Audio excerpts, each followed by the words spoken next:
Good afternoon, everybody, and welcome to the Israel Brief, brought to you by Lay of the Land. I'm Raylene Marks, your host, and I'm really happy to bring you the top stories from Israel every Monday to Thursday on this platform. And a reminder that you can view it on Facebook, and if you're viewing it on our Facebook page, please give us a like and a follow and share our content.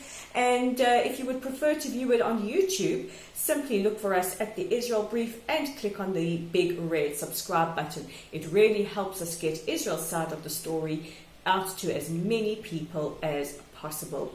But as is becoming a daily habit, we start our broadcast by looking at where Israel is holding as far as the COVID-19 global pandemic is concerned. So let's get to it. But before I speak about the numbers and the latest developments, I just want to reach out to anybody who has tested positive and may be feeling ostracized by some, or that there is a stigma to being infected.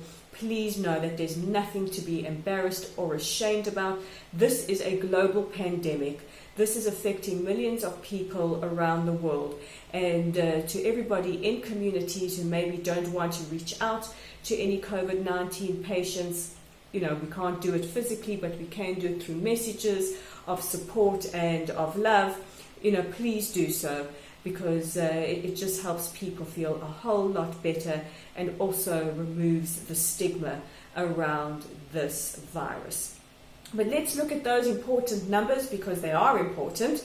And since the start of the global pandemic, Israel has seen 21,666 people test positive for the virus, with 308 fatalities. At the moment, there are 5,460 people infected, with 45 of them in serious condition and 28 needing ventilators. Those numbers are slightly down than yesterday, and 15,898 people have made full recoveries. What is cause for alarm, though, is that we have had a significant spike in Israel over the last 24 hours in the amount of infections, some 420 new infections. So as is part of the new protocol instituted by the Ministry of Health and the government, these areas where there are high levels of infections, and the latest areas as parts of El-Ad in the center of the country, Bat Yam, and parts of Tiberias in the north, have been locked down.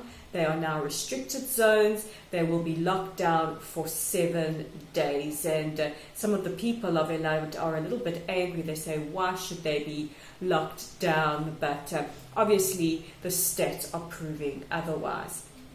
Also making the news and announced just within the last couple of hours, it looks likely that the government will go ahead and reinstitute the Shin Bet policy of tracking people who have tested positive. Now, there's been a lot of controversy and debate around this over areas or issues of personal privacy, and also because it could make the Shin Bet very vulnerable to hacking. But we also hope that we have our top cyber people on top of this as well. So this is where Israel is currently sitting as far as COVID-19 is concerned.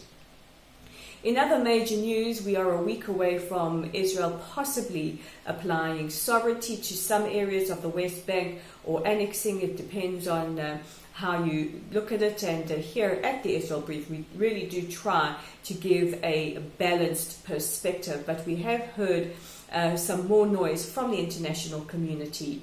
The Secretary General of the United Nations, Antonio Guterres, has appealed to Israel not to go forward with these plans, as has New Zealand. But 1,000 MPs across the European Union have called for decisive action against Israel should Israel proceed. And at this juncture, we would just like to remind these 1,000 MPs who are very quiet when it comes to issues of rising anti-Semitism in their prospective countries, that before you criticize Israel, you might want to take a look at anti-Semitism in your country that has led to increased harassment online, and some Jews being verbally and physically attacked and even killed. So you might want to have a look at this and do something about that before you call for decisive action against Israel. But we're just saying that. And our final story for the day takes us to Syria, where, according to the Syrian media news, a Israeli airstrike on Iranian targets has resulted in 7 being killed. And this has neither been confirmed or denied by the Israeli Air Force. So those are the top stories making headlines. I've chatted to you a little bit about where we are on Facebook and YouTube, but we're also online on our website at www.layoftheland.online. We have new content nearly every single day. You can check out an incredible article by Stephen Schulman on a blind athlete. If you're intrigued, go take a further look. And I'll be back with you tomorrow for another edition of the Israel Brief. I'm Rolene Marks, wishing you good health and please stay safe.